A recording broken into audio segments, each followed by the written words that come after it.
this week I decided to give myself a double feature. So apart from watching Christopher Robin, I also went to see another movie that is called The Darkest Mind. Which The Darkest Minds, I mean, is the latest young adult novel movie adaptation that came out this week. Yeah, those typical young adult films. This trend, I think it kind of started since the Hunger Games became popular. I seen some of them. Obviously, I saw Hunger Games. I saw the Maze Runner trilogy. I luckily skipped out the Divergent, mostly because I feel like it's not my kind of thing. But but I think it's more than that. The reason why I kind of avoid these kind of movies. And don't get me wrong, some teen drama I do kind of like. I mean, one of them is Battle Royale. I like also the Harry Potter films. But the more you grow up and begin to watch these kind of movies, you tend to realize that these movies are the more they produce them, you're gonna see them that they're pretty similar, and to the point that they kind of stopped growing up. It's funny that I commented about the dangers of growing up too much on Christopher Robin. And it's an irony that in the sense of these young adult films, it kind of feels that this type of genre needs to grow up and push themselves a little bit too hard to cause an impression. And unfortunately, The Darkest Minds falls into that category. I wasn't very keen to watch it, but still very curious enough to at least give it a try. But my first impressions from the trailer was that, okay, what do we got here? Okay, another post-apocalyptic world, another one that adults are jerks, and okay, what do we got this time? Apparently, they have the powers like the X-Men. They're psychics, or they have some kind of power. I didn't know what was the gist of it. I just saw what I saw, but unfortunately the trailers felt like it was a very long, slow moving movie. And well, I went to watch it, and I'm glad that the only thing that I was glad about this movie is that it was over. My torture was over. Man. I'm sorry to say this, but The Darkest Mind is boring. It's so boring. This movie is the real example of watching paint dry. And the first 20 minutes, I wanted to get out.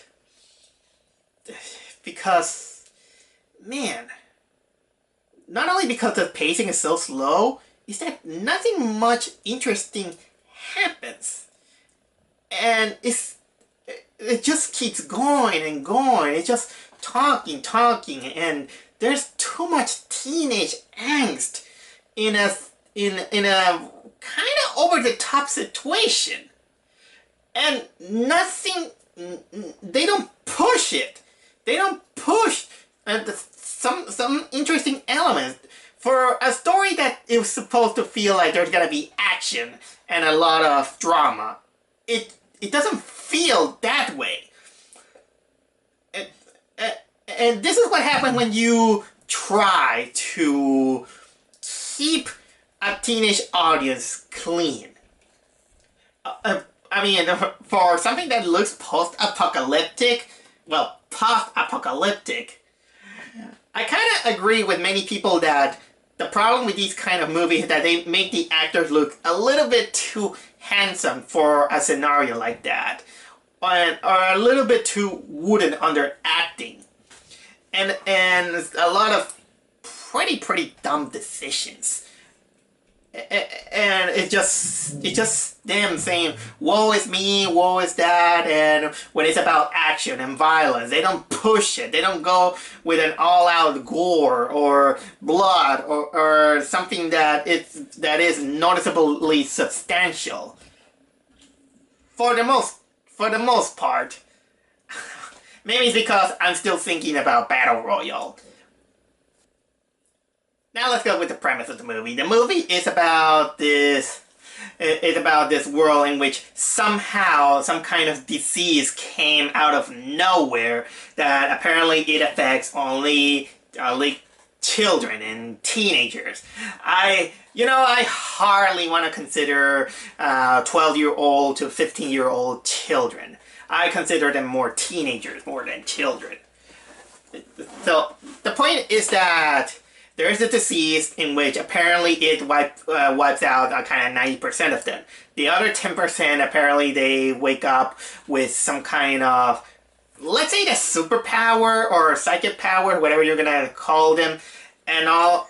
The biggest thing that happens is that their eyes glows into some kind of color. Then apparently the president of the United States kind of finds out a cure that he just tested on his son, who is also one of those people who got that disease, and they gather all those children, including the main character, who is this girl named Ruby, played by I don't know the name, but what was it called? Amanda Stenberg. She was taken because yeah, she woke up her parents, which she accidentally wipe out her parents' memories about her, and she's been sent to this, apparently what they claim to be a place where they can cure them, but it's mostly a concentration camp in which she managed to fool the doctor to not be killed, which I'll get to that. And she stays there for 6 years, and then she escapes. She goes wandering around. She tries to find a way home, and she finds a couple of people who they belong to different factions. First, she meets up this apparently this doctor who is a kind of like a social worker, who she belongs to some kind of league that is a resistance group, and then she also meets this guy played by what was his name, Harris Dickinson, with other two people who they're kind of rogue, and they're trying to find some kind of paradise where they're gonna shelter them. In ways, you can tell that there is some slightly interesting material into it. It's too bad that the execution is just having these guys kind of mope around, just licking themselves. It feels like and most of the movie, it feels like the best way I can describe it is like, imagine you're going to a field trip, and then you just tune in the latest pop music that you like, and you just begin to hear that. That's technically it. And by the way, remember that I told you about the eye colors and all this stuff?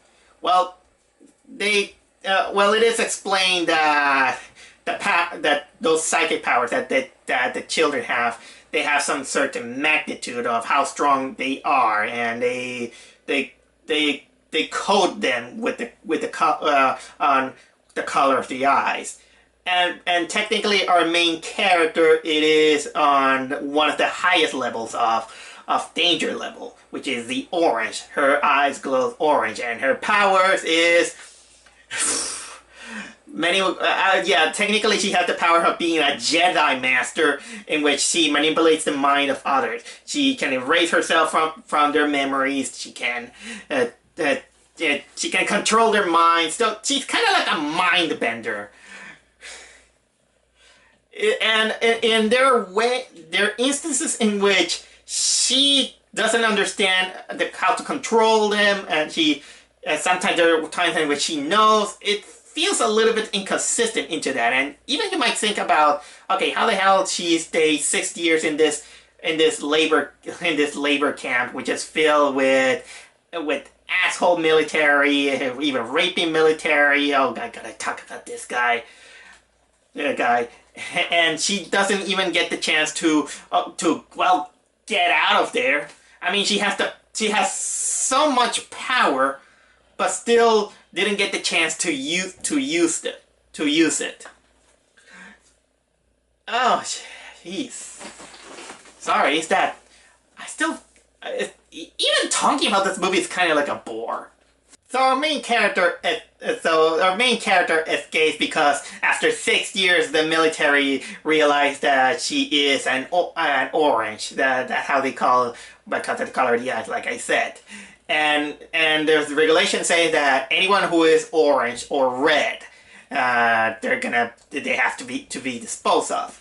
So she escapes. She escapes. Then the one who saved her, because she kind of sees that they cannot be trusted, and she finds a rogue, the rogue guy who is what was it? I know the name. Let me see the name of this guy.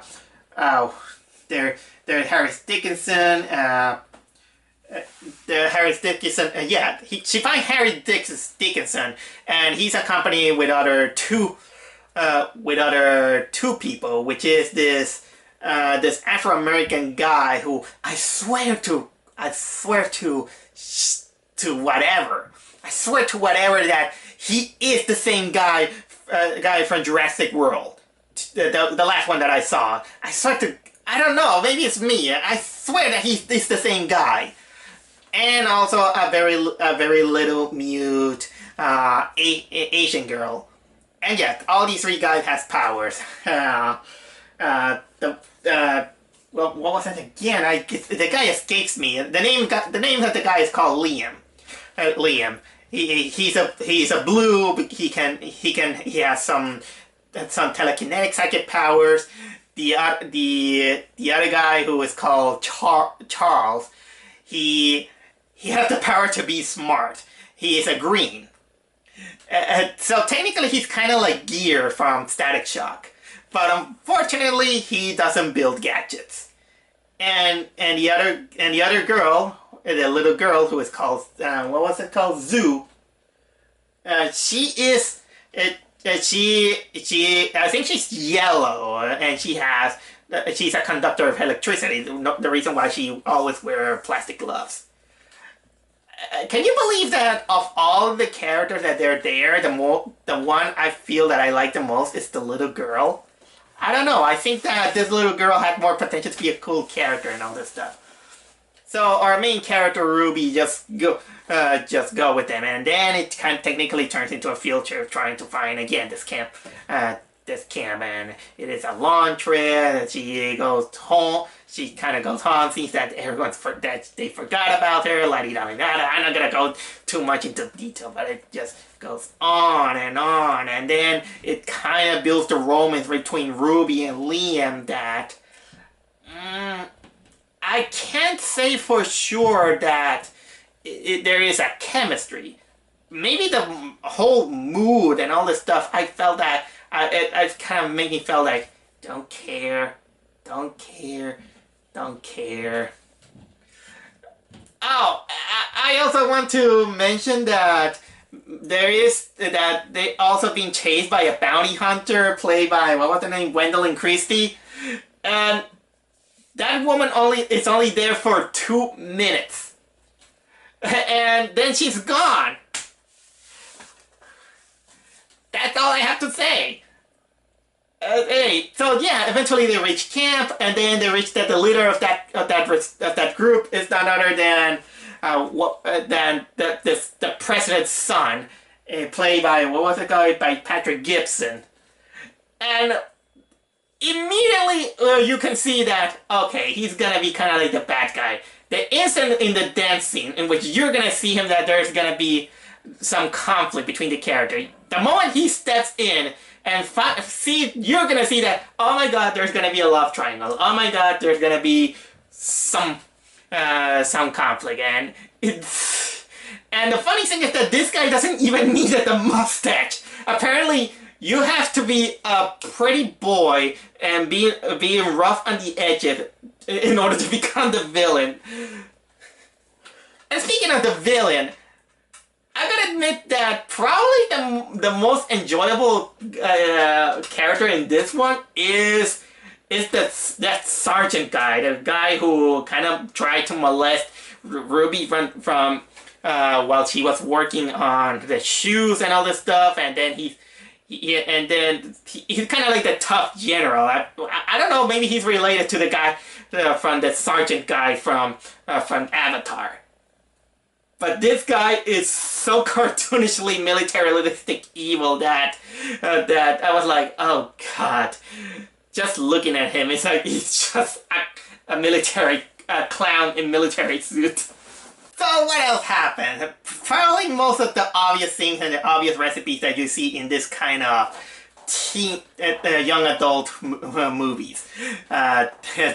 This president's son, he's also an orange. He wants our main character to teach him how to erase themselves from someone's memories.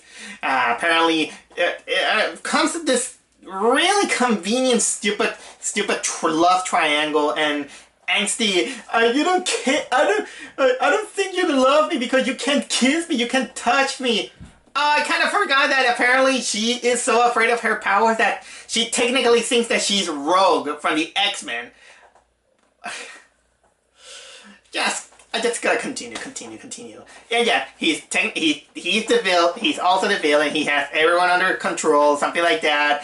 And it took a very long time to finally have some decent action scenes. Okay, decent in quotation because it was still pretty bad. The only action scenes you're gonna see in the trailer.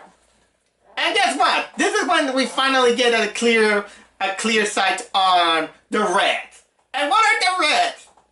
The Reds apparently are they're the highest level of danger, which apparently you have to keep their heads covered in a burlap sack. And when the military apparently needs them, they just uncover their faces.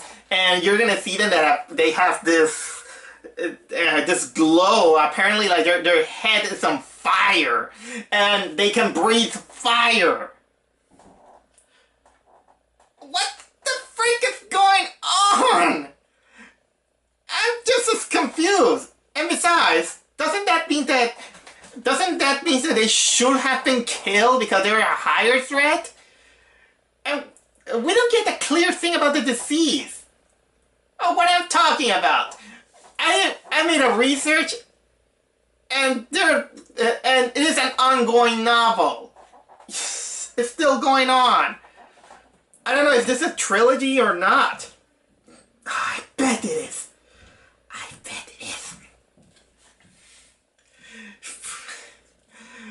And then we get this lousy scene, and then I think that the movie feels like it's gonna end, but the movie says, nope, just 10 more minutes.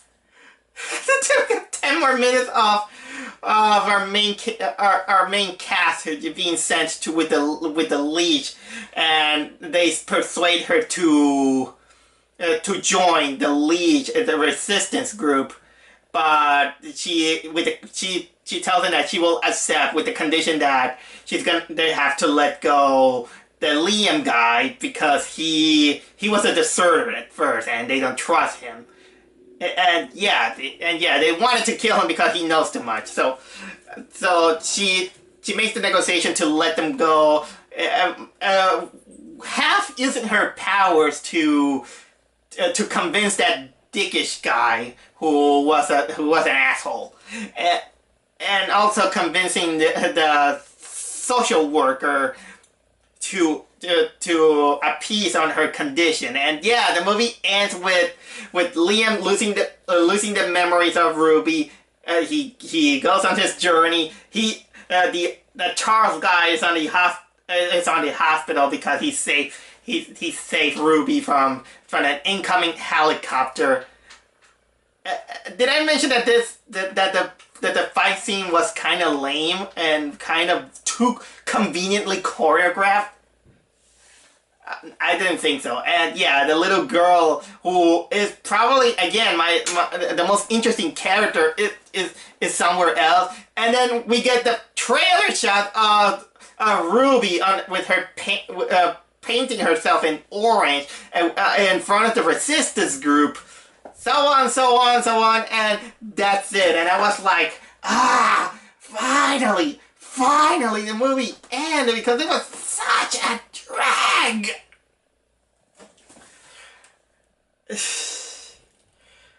I've been hearing a lot of things about this this teen drama or teen things movie genre. Many people saying that it's a dying art. Well, I don't think that it's a dying art. It's something. It's technically I will consider it as put on hold and doesn't want to grow up. It doesn't want to push itself. The best way I can describe it is that imagine that they want to be as accessible as possible for a broad audience, but they don't want to push it because they want to feel like, hey, maybe we are afraid of blood. We don't want to show them too much gore. We don't want to show them too much violence. We don't want to show them too much drama because children might not understand. First of all, you guys are targeting teenagers.